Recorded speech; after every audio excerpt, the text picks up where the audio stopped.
Q&A for Oxygen. Thank you all so much for joining me. I'm excited to have you here. So, for those of you who don't know me, my name is Christina. I'm the National Training Director for Oxygen Yoga and Fitness. I also have 2 studios, and I also run the 200-hour yoga mat. Welcome. And in our Yoga Beyond the Mat series, what we're going to start doing is having these live Q&As. So Yoga Beyond the Mat, the idea behind this is, as many of you know, yoga is way, way more than just the yoga asana. It's more than yoga, than a yoga physical practice. In fact, in yoga philosophy, in the Yoga Sutras, there are 8 limbs to yoga. Yoga asana is only one of the limbs. So it's one of the 8 limbs. And obviously in the West, we spend a lot of time focused on the yoga asana, which is amazing. Yoga asana has so many beautiful, wonderful benefits. It keeps us healthy, vibrant. It allows us to move through life with sustainability and ease. So yoga asana is powerful and healing and healthy in so many ways. And obviously, as a Western yoga teacher, I teach a lot of yoga asana. However, yoga asana is only one of the 8 limbs. There is so much more to the science of yoga, so much more to the art of yoga. And yes, we get a lot of beautiful benefits from the physical practice, but there's a lot of beautiful benefits in the yoga philosophy as well. And so I get to spend a lot of time talking about yoga philosophy when I run the 200-hour program, which I love. And it's one of my favorite parts of the teacher training program. And we often have people say when they're taking the teacher training program that they are so surprised by how much they love the yoga philosophy and how much they learn from it and how much they grow from it. So our idea with this series, Yoga Beyond the Mat, is to talk a little bit more about that, to talk more about the yoga philosophy, the yoga psychology, and how that can help us, how we can take our yoga off the mat into the world, into our daily lives, and use it to help us find more contentment and more peace. Hi everyone, I see that more people are jumping on. It's so exciting to see you all. So in today's series, what we're going to chat about a little bit more is using this yoga philosophy in times of uncertainty. Obviously, right now, we're in a really uncertain time. That can be challenging. Change is hard. Change is really hard. And it automatically fires fear, and it automatically puts us generally into anxiety and stress. And so I thought I would start off with a little story about me and the time that I was dealing with a lot of uncertainty in my life and how yoga helped me. So this was about 7 years ago, 8 years ago. I was in India doing my 300-hour yoga teacher training program as a student. And I was having a really difficult time. I had just been diagnosed with a very serious illness. And I wanted to fix it, right? Western doctors didn't know why I had gotten this. They didn't know the cause. And I wanted to know why. What had caused it? How could I fix this? And reading a lot of books. Everybody's got different ideas. I'll be honest. I'll share. It was cancer. I was diagnosed with cancer. And everybody's different idea of what causes cancer, what heals cancer, what's right, what's wrong. There's so much conflicting evidence, or not even evidence, opinions. And so I was in this very stressful time, trying to decide if I was going to do Western treatment, Eastern treatments, what to do, how was I going to heal it, how was I going to fix it. A lot of uncertainty, a lot of stress, and a lot of fear. And so I went to India to try to figure it out and to heal. And I went to my teacher and I said, but I just want to know what caused it. I just want to know what to do, and I'll do it. I'll do whatever I need to do to heal this. I just need to know what it is. And what do I do? And I remember I was on the verge of tears, and he just looked at me and he said, you know, you have to control what you can, do what you can, and surrender the rest. And let it go. And that was really powerful for me. It really woke me up. And I realized that I had been trying to heal myself, but by controlling everything, by trying to figure it out. And there was nothing wrong with that. It was a good thing that I was doing all this research, reading all these books. All of that was powerful and necessary. But I was trying to control everything. And I just wanted to know the answer, and I would do it. and I'd fix it. And that control, that need to control everything, was actually causing me more stress, more fear, more anxiety. And what I had to do was figure out how to be at peace with the uncertainty, how to be okay with it, how to learn to go with the flow. And so what I learned during that experience and through my time dealing with other cancer patients is that the ones who deal with that part of their life the best are the ones who learn how to go with the flow, who learn how to do this. They control what they need to and what they can, and then they surrender the rest, and they just kind of do this. And I've been noticing that for me personally during this crisis and during all the shutdowns, that I've been doing the same thing. I've been ebbing and flowing, right? I've been controlling what I can and just trying to surrender and letting go. And if we can go with this flow, I find for me personally, it gives us a lot more calm and peace. And the last three niyamas actually, so the yamas and the niyamas are our first and our second limbs of the 8 limbs of yoga. And the last 3 niyamas actually speak to this. So I'd like to share these with you. And then we'll open it up for questions. So get your questions ready on questions around philosophy, psychology, how we can use these principles in our daily lives to help us deal with the uncertainty. But basically the last 3 niyamas, we have self-study. Self-study is when we observe ourselves. So we watch our thoughts, we watch our words, we watch our behaviors, we watch our patterns. Self-study also encompasses studying with mentors or teachers, studying with people who have more wisdom or life knowledge than we do. So self-study is studying with experts or people who have that wisdom, maybe reading books. So self-study is the accumulation of knowledge, of understanding of what's happening. So self-study is one of our niyamas. And when we self-study, we start to realize what's happening. What are we thinking? What are we saying? What are we doing? And what our patterns and behaviors are.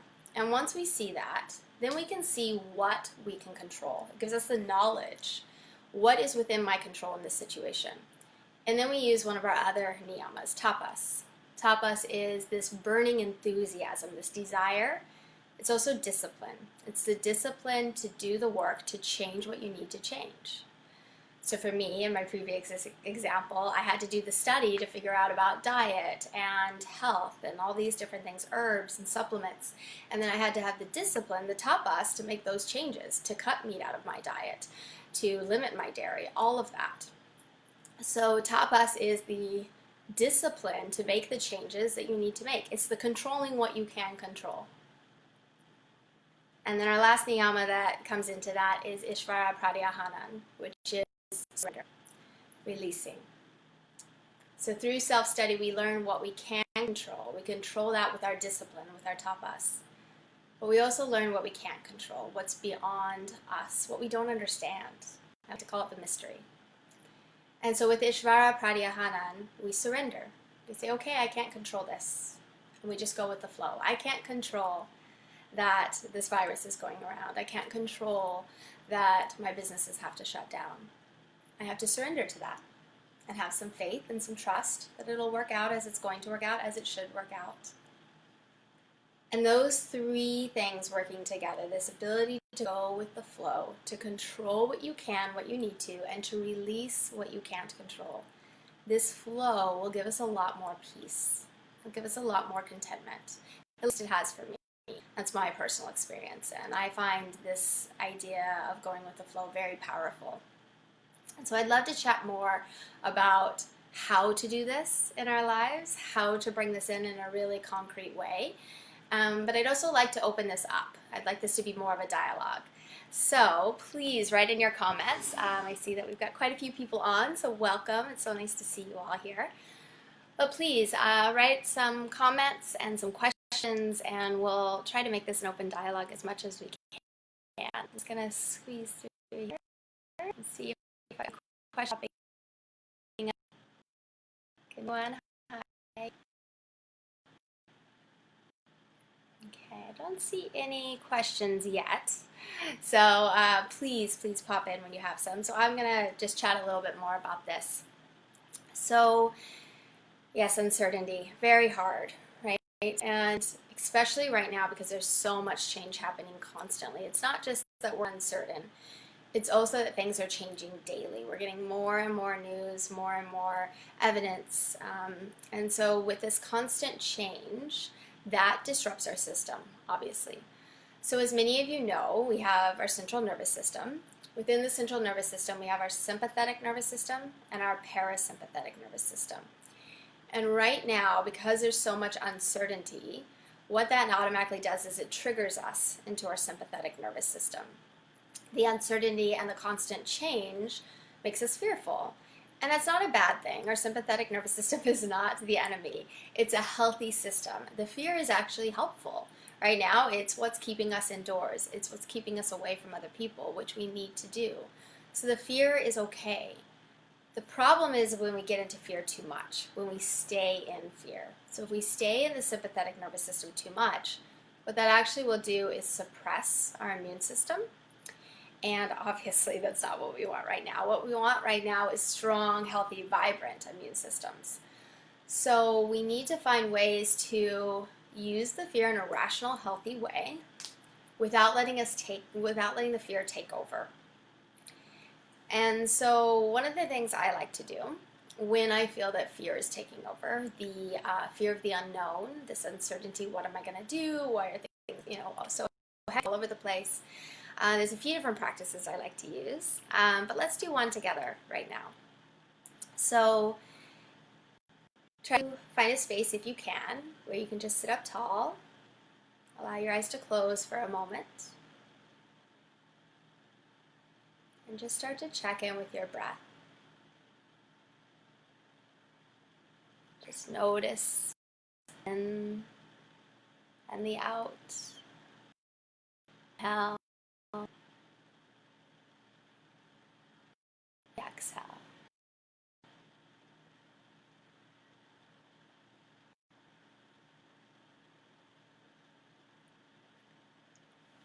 Then I'd like you to think of 3 ways that the universe has supported you today. 3 ways that you have been supported.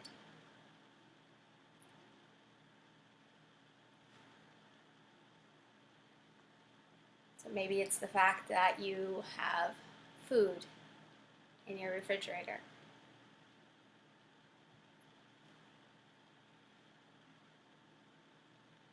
Maybe it's the fact that when you went to drive your car this morning, it turned on.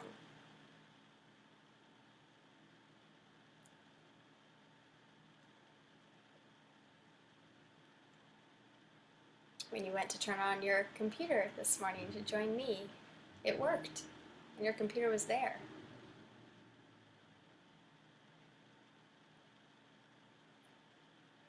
Three ways that the universe has supported you this morning.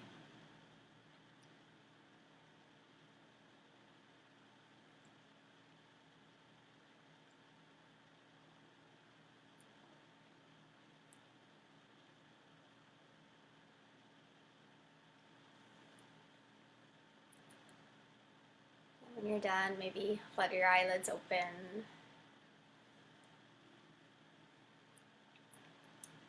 So this practice, it's a slightly different take on the gratitude.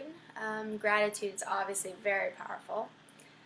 It helps to shift us from our left side brain, our thinking brain, into our right side brain where we feel more connected. But this is a slightly different take. So instead of thinking about things that you're grateful for, thinking about ways that you've been supported and taken care of.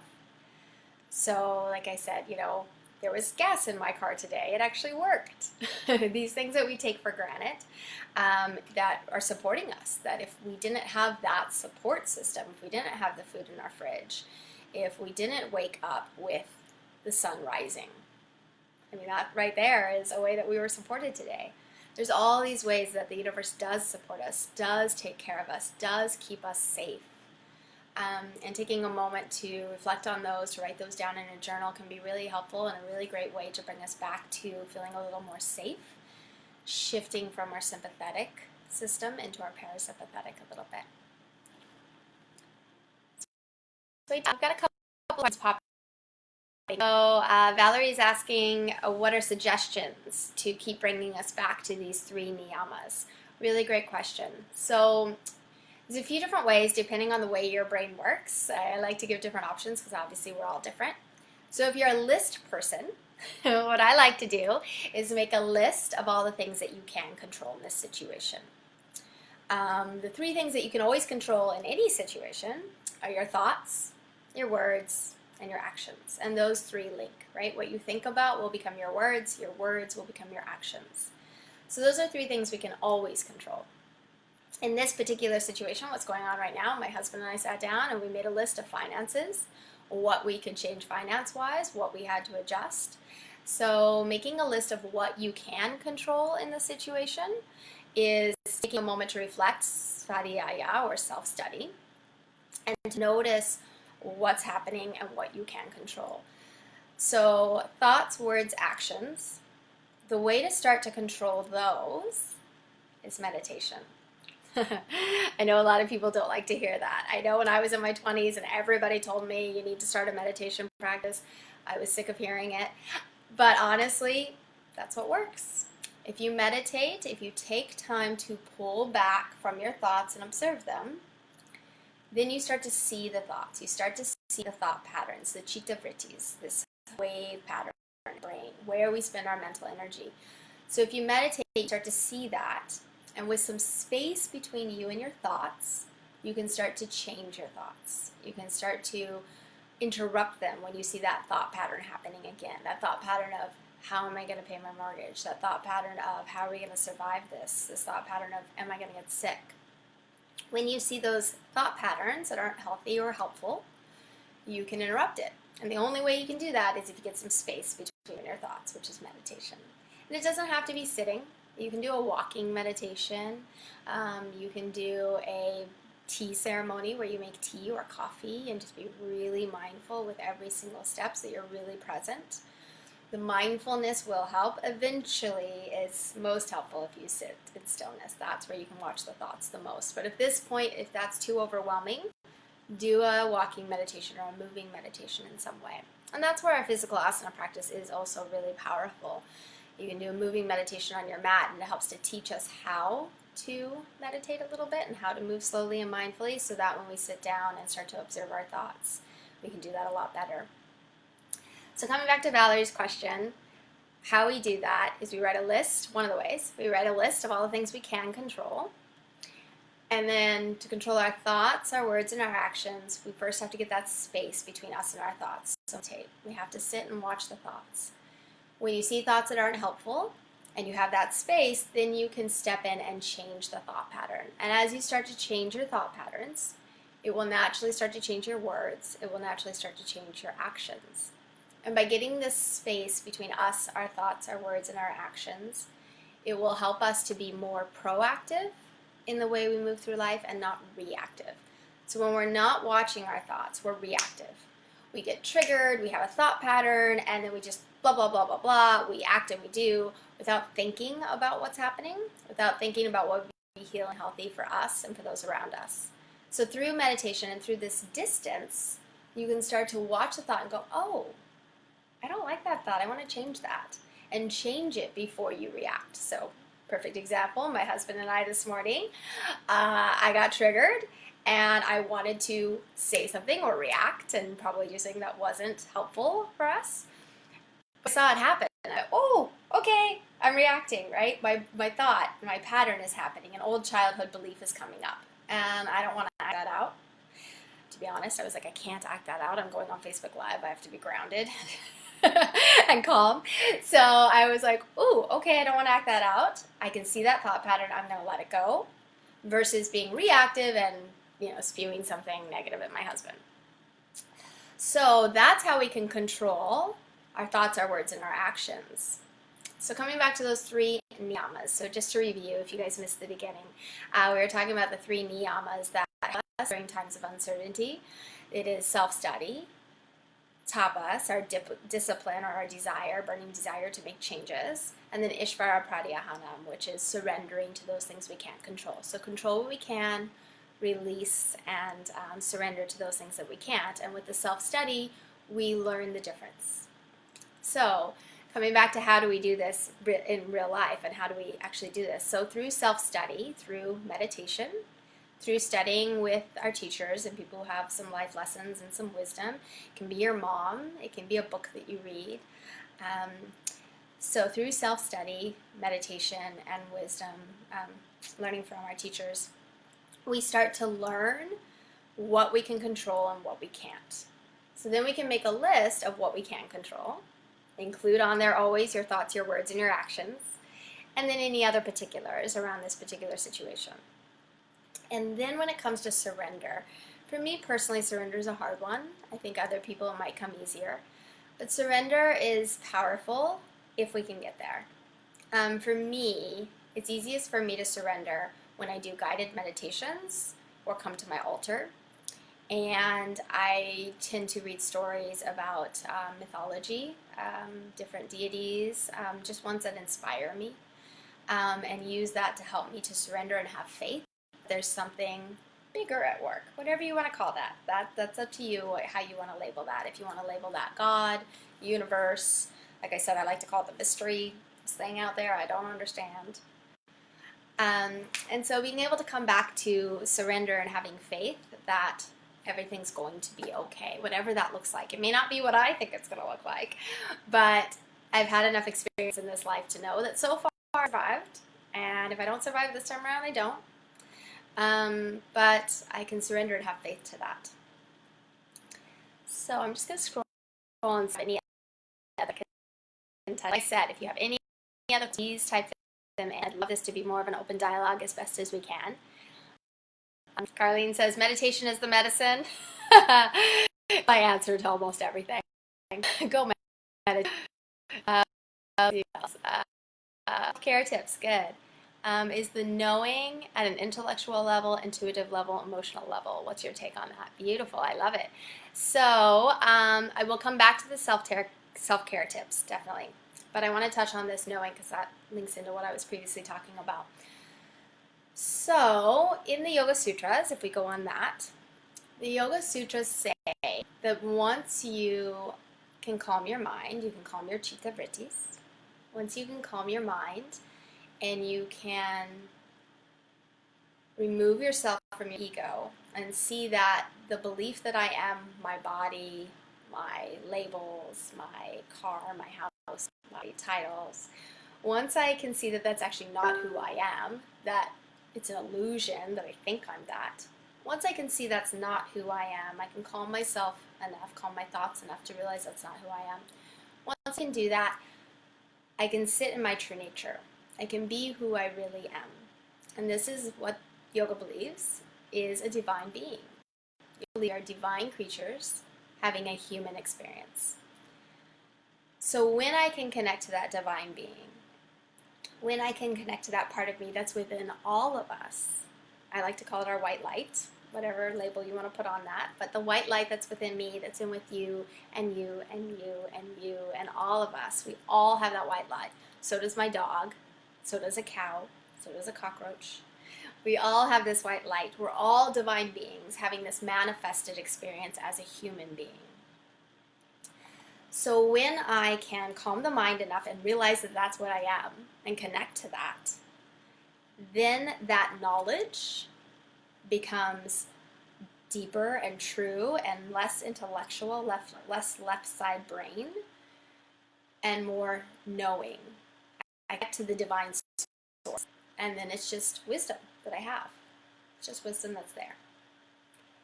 Now that's samadhi. And so for those of you who know samadhi, that's not necessarily accessible for everyone at this stage in our journey. I know it's not for me all the time. Every once in a blue moon, maybe I tap into that in meditation, but it's very rare. So as a human being, when I'm not connected to that source, it starts off intellectually, I think, for most of us. It'll start off intellectually, and then when you learn this wisdom, when you learn, this is at least what happened for me, when you learn this wisdom, I've been studying yoga philosophy for 14 years, I guess, something like that, and Buddhism before that. before I had this health scare that I was referring to. And so when that happened, when I went through that, the learning that I'd gotten on an intellectual level, I was able to apply to my life, and it really became wisdom. It really became my knowledge, and not just knowledge that I read from the sutras or read through or learned from Buddhist teachers. It became my knowledge. And so that's the beautiful thing about what we're going through right now. Challenge really helps us. It really helps us to take all this knowledge that we've been learning and studying through self-study and apply it and make it real and make it concrete. That's one of the blessings of the health challenge that I went through, that I still live with. That's one of the challenges, one of the beauties of that is that knowledge. I believed it. You know, I meditated, I believed it, I thought it was real, but when I really through it and I really applied it, I was like, yes, I get this. I know this. And I know that this is real. It wasn't just a, yeah, I think, but there's still a little doubt back there. It was like, nope, this is real. This is legit. This stuff works. And it really taught me so much. And so that period in my life was really powerful. And that's still happening. So Deanna, to speak to that, this knowledge that you learn through your left side brain, through, you know, talking to teachers, reading books, through talking to your mom, people who have more life experience than you, it starts to become real wisdom rooted in your soul when you get to experience it and when you get to put it to work. And so that's how I think it becomes known in your gut on a human level. But as I said, you can also know it as a divine being if you can get to that place where you realize that you are truly a divine being. Samadhi, something close to samadhi. So that's my take on that, Deanna. Now coming back to self-care. Great tip, or great questions. So self-care, yes, very important during this time. And really all the time. Since we live in the world we live in, we're very busy, obviously, and we're go. There's lots happening. There's all sorts of activities that we want to take part in, and this does to our sympathetic nervous system more than our parasympathetic. So even when things are going well and we're not stressed about the virus and the economy, even when things are going well, we are in this state of sympathetic nervous system most of the time if you live in a city. Even the fact that we have lights on when the sun is down and traffic noise all the time, those things stimulate our body. They're not natural for us.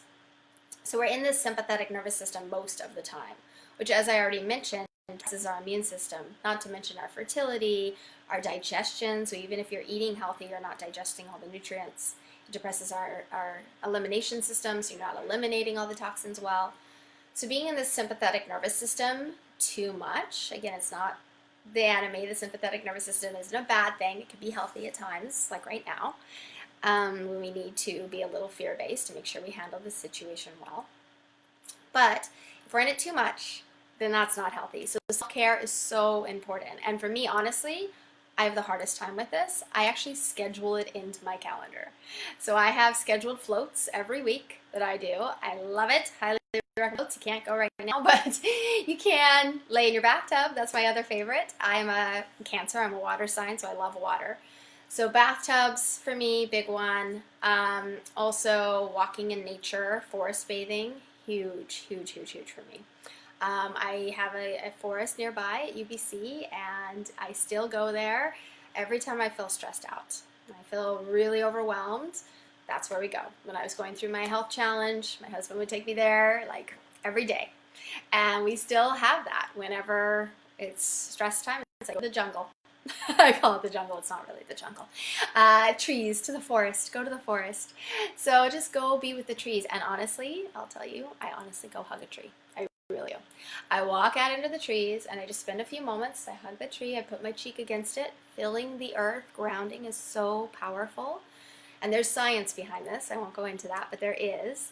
So when you touch the tree, when you hug a tree, when you touch the earth, it helps to ground you. And I just sit there and take a few really deep belly breaths, like breathe into your belly. Let the belly expand. Make a big Buddha belly. Get some fresh oxygen into your body. So forest bathing, hugging a tree, highly recommend. Floats, I highly recommend. Baths work for me as well. I think a big part of it is finding out what works for you and also what helps to calm your mind. So yoga, as we know, is the present moment, being here now. And the second sutra in the Yoga Sutra says, Yoga's chitta vritti nirodha. So yoga is a calming of the mind. It's calming the chitta vrittis, these waves in our mind. So self-care can be really helpful when it calms the mind. So it can be something like gardening. It can be playing a musical instrument. Whatever helps you to calm the mind and allows you to be present. Even something like dancing, going out dancing, right? We're all different. And what works for us for self-care is different for each person. Some people are re-energized by being with other people. Some people, that drains them. And so I'm just giving a lot of different ideas for you to see what works for you and for you to be able to tap in and go, you know what, I do feel really better when I dance. That one works for me. I turn on the music and I dance around my living room. When I can go out, I'll go out salsa dancing. But right now we can't do that. But dancing in your living room, 100%. Turn on that music. Scream and dance. That works for me. I did that in India a lot when I was going through my time. So yeah, self-care really varies from person to person, but find what calms your mind. Okay, I'm going to see questions we've got here. And if you joined us, welcome. We're just talking a little bit about how to calm our mind and be a little more peace during these uncertain times. Jade says, don't forget the Epsom salts and the essential oils in the bath, definitely. I like to do candles as well. Candles can be really great. Nicolette says, self-massage, yes, definitely. Oh yeah, definitely. Painting, cooking, yep. Yeah, I like to cook as well. The other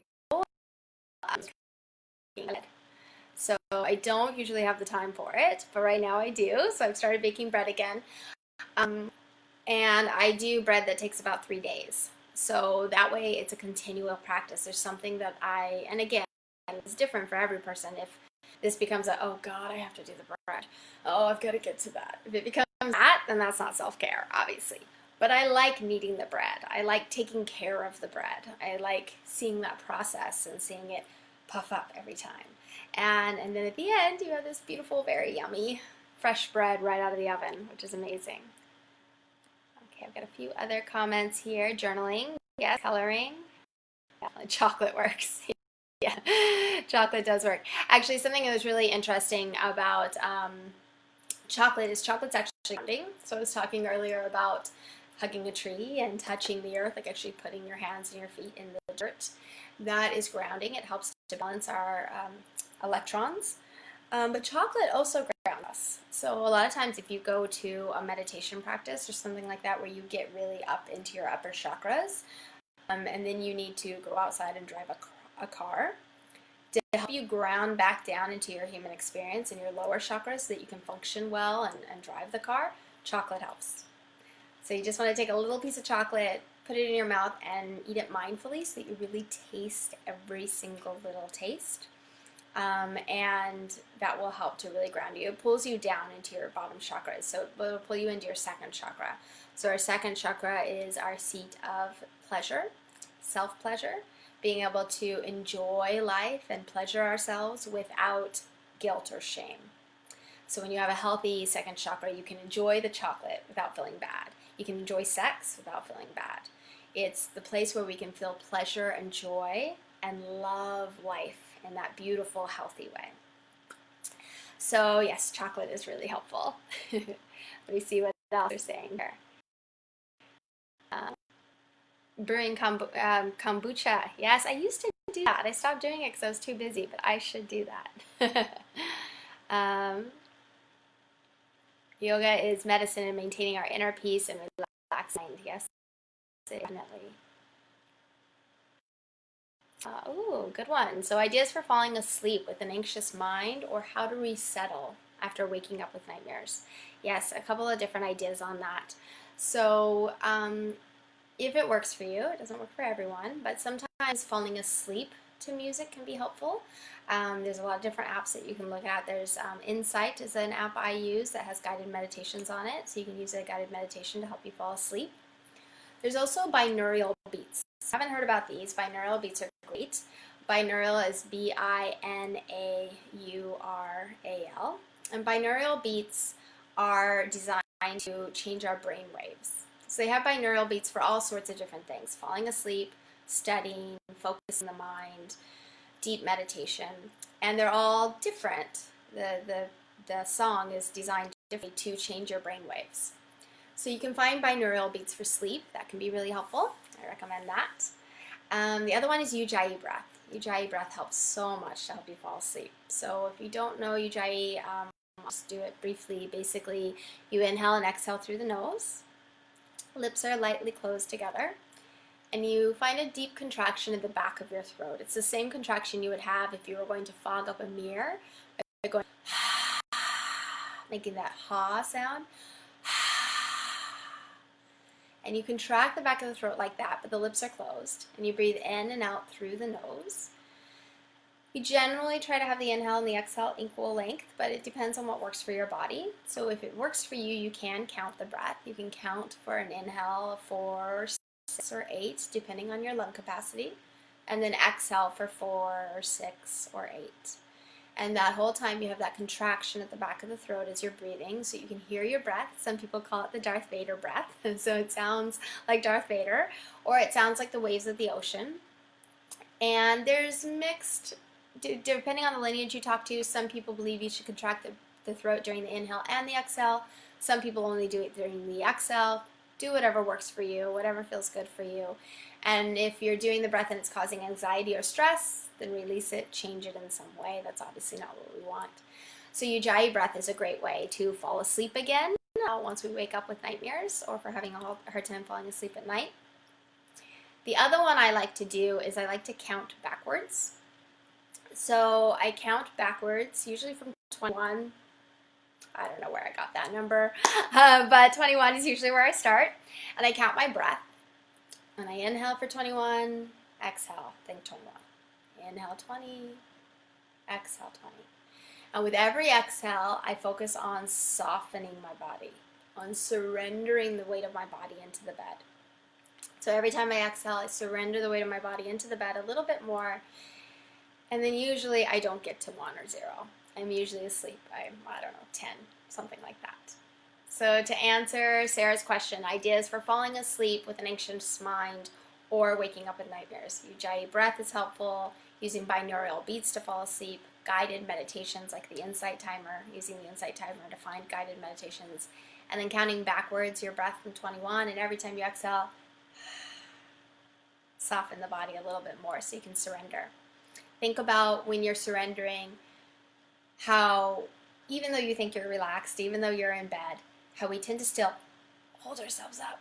We tend to still engage some muscles. So think about relaxing the muscles that are holding you up and just let yourself sink into the floor. So hopefully that helps with sleep. I know that's a hard one when we're waking up with nightmares and having to sleep. So let me see. Other questions? Yes. Walking, mindful, walking, hugging trees, like we talked about. Yes, eating chocolate, all helpful. Massaging with our rad rollers. Yes, I've been doing a lot of that too as well. And he's asking about diet to help us ease into the practice of the 3 needs. So, yeah, and then Carlene shared also Nadi Shodhana. So yes, that's a great one. The alternative nostril breathing. Really, really powerful. So yeah, for those of you who have just joined, I know we have some recent joins. We're talking about how to use yoga to deal with uncertain times and how to calm the mind so that we can be more present during these uncertain times.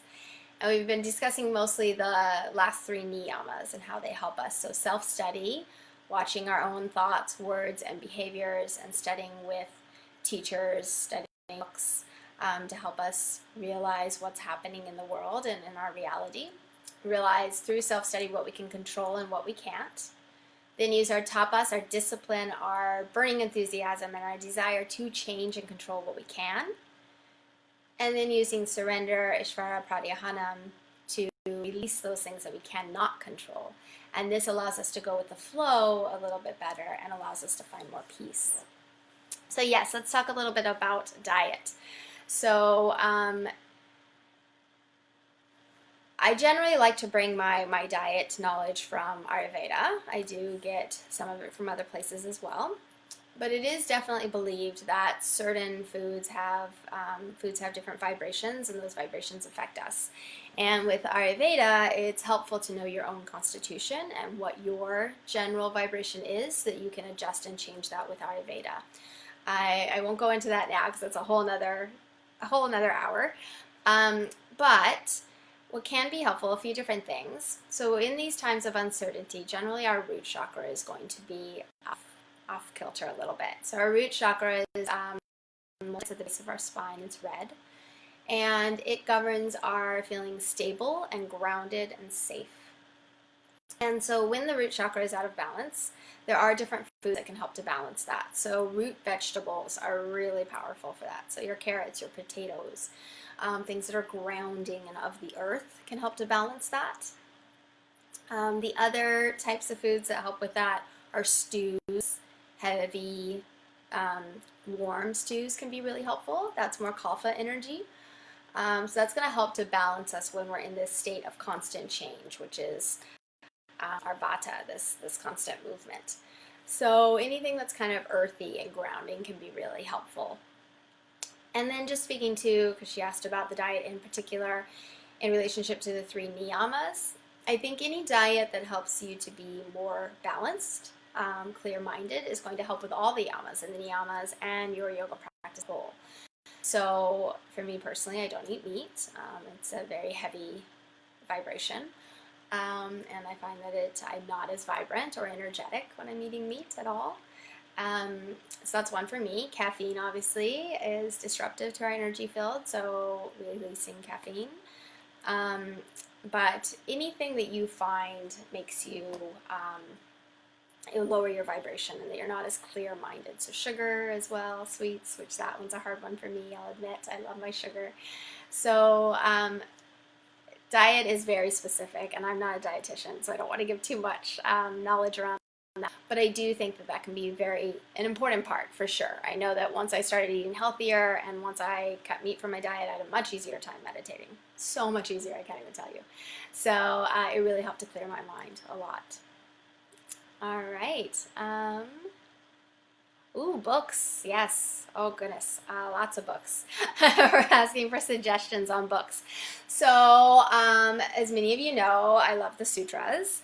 And there are lots and lots of books on the sutras. So, any of the books, the sutras, for those of you who don't know, the sutras are an ancient philosophical text. They are sutras or threads of words that were written about 3,000, 5,000 years ago. And there are a lot of books on them now, and basically the books on them tell you what the sutra is, and then they give you a commentary on how they explain what that sutra means. And so there's lots of them out there. I would recommend one of those for sure. And there's also a book, Tantric Yoga Sutras, which I recommend. It's yellow, and it explains the Yoga Sutras from Tantric philosophy. So Tantric was before yoga philosophy. And it had to do with duality, which yoga does as well. As I've talked about a little bit, we're a divine being having a human experience. So the divine part of us was unmanifested and became manifested in human form.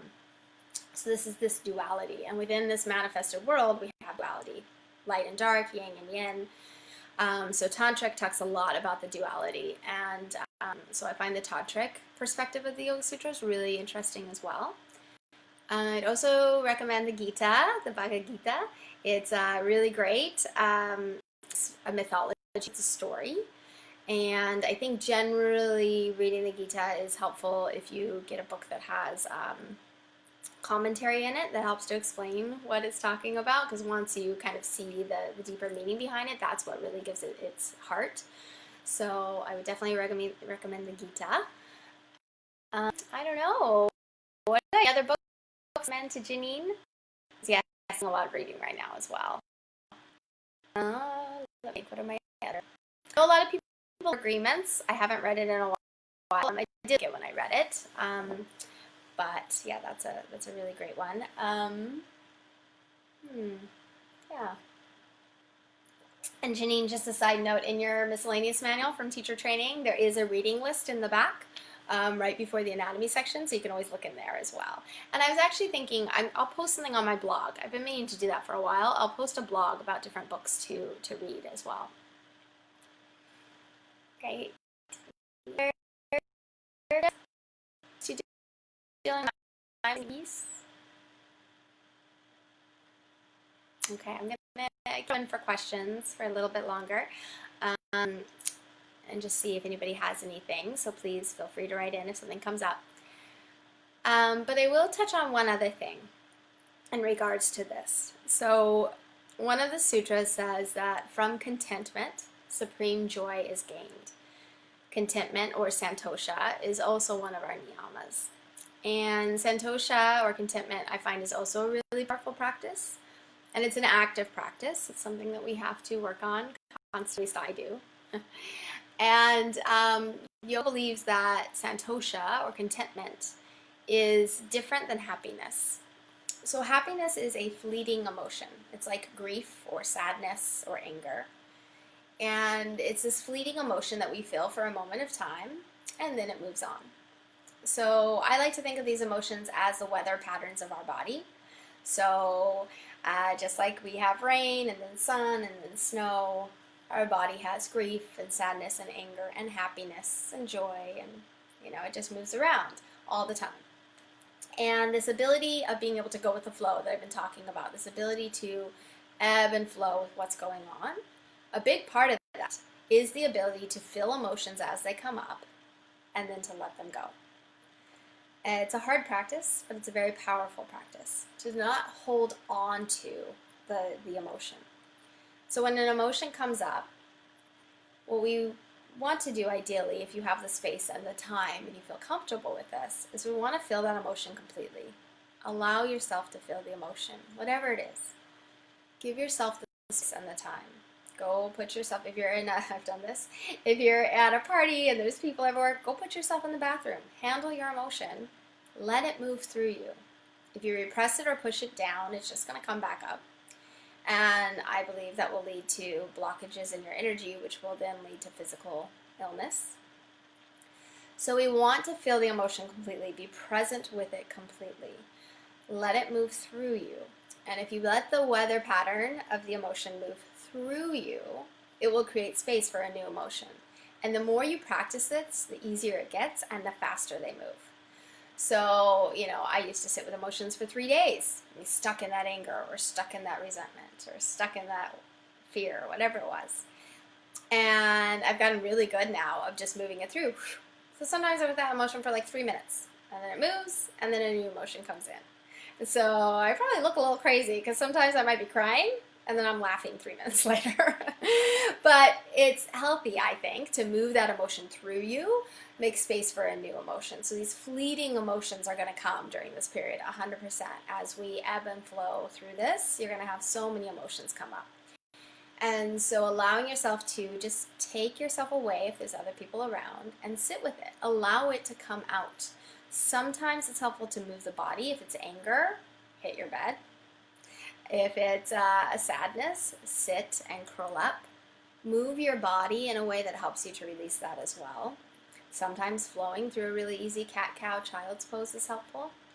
So move your body in a way to help you move that emotion, move it through you, and make space for a new emotion. So I'm going to pull that back to santosha, what I was talking about earlier, contentment. So we have these moving emotions through our body. That's part of our human experience.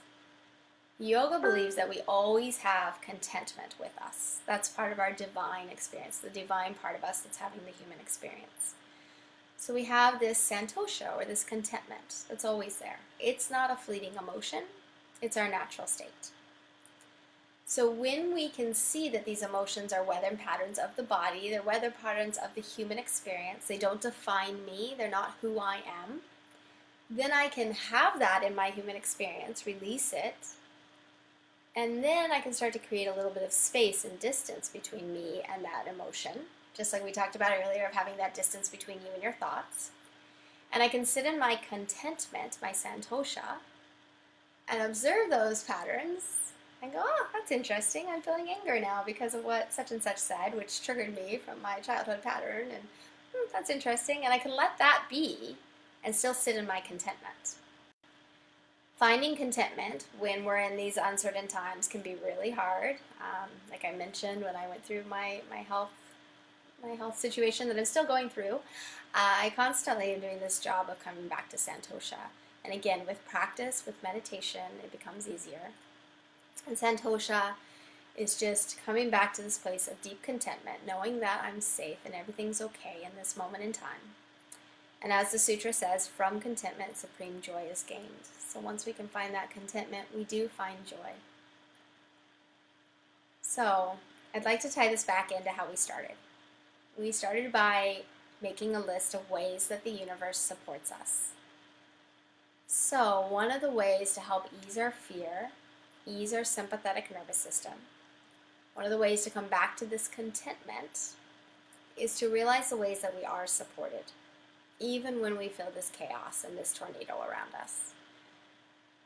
So when you're feeling wrapped up in those emotions, wrapped up in all that chaos, allow yourself to feel it. Don't feel guilty or bad for feeling an emotion. They're natural, they're healthy, we all feel them. It's not that if you're a yogi, you have to be happy all the time. That is not the case. So you feel the emotion, you let it go, you experience it, you're in it, then let it move and try to come back to your contentment, come back to your peace. You can do that through meditation. Also that practice of writing down ways that the universe supports you. And for those of you who weren't on earlier, ways the universe supports you is a little bit different take than gratitude. It's just the ways that I'm supported right now. Right now the universe is supporting me by putting a roof over my head. Right now the universe is supporting me by having tea for me to drink. Right now the universe is supporting all of us by having all of us online together in this beautiful community where we know that other people are here with us in spirit and in energy. We are supported by the universe. We are. Whether we see it right now or not, we are supported.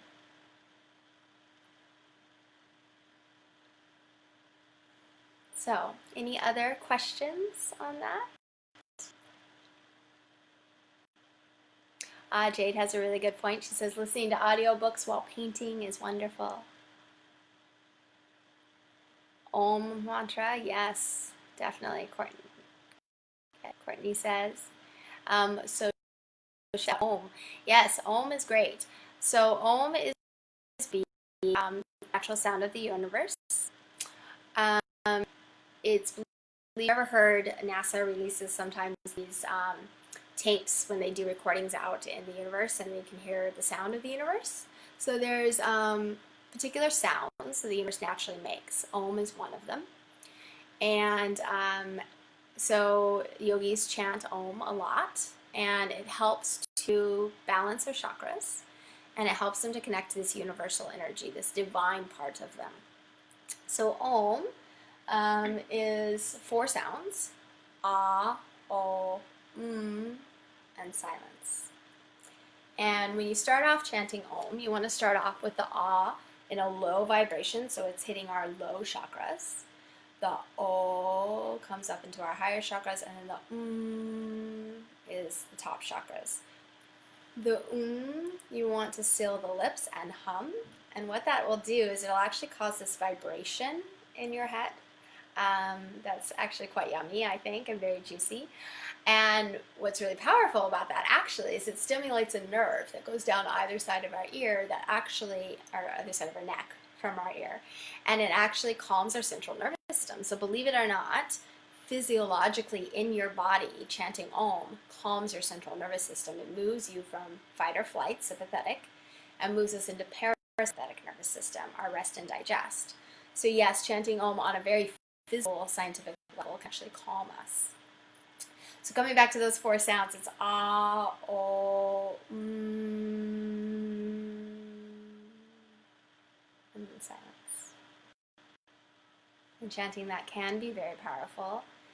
And also going back to our binaural beats. So there's quite a few places on YouTube where you can find binaural beats that have Om in them. I actually use one on Spotify a lot as well. And so binaural beats, if you weren't on for that part, is they're particular songs that change the brain waves of your brain. And they're designed specifically for different things: deep meditation, sleep, releasing anxiety. And you can find ones for deep meditation that have Om in them. They're so powerful. I highly recommend them.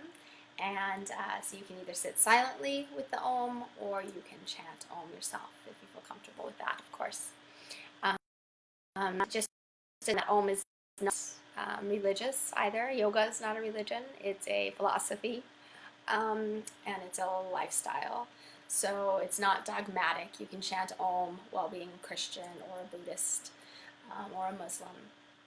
And it's a beautiful way to connect and to connect to your divine part of you.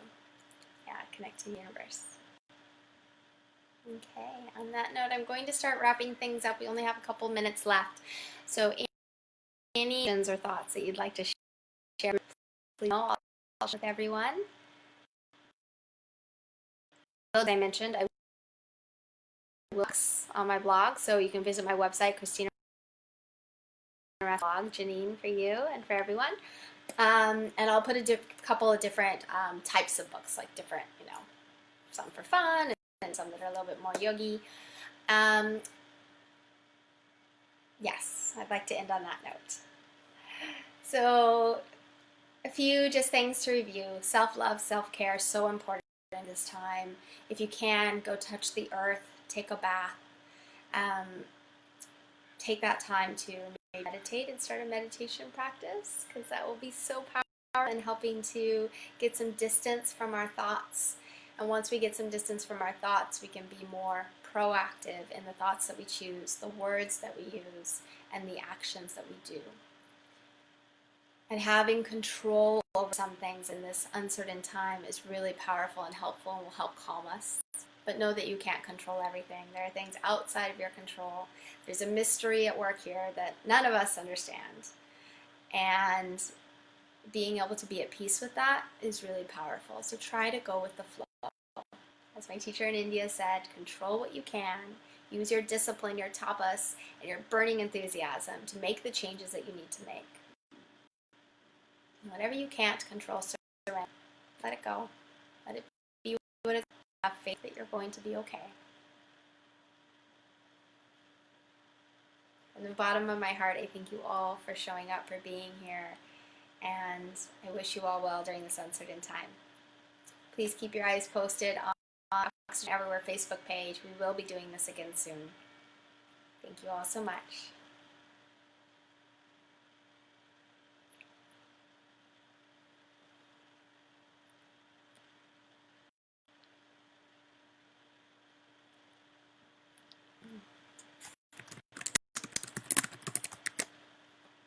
Thanks, everyone. Have a beautiful Sunday.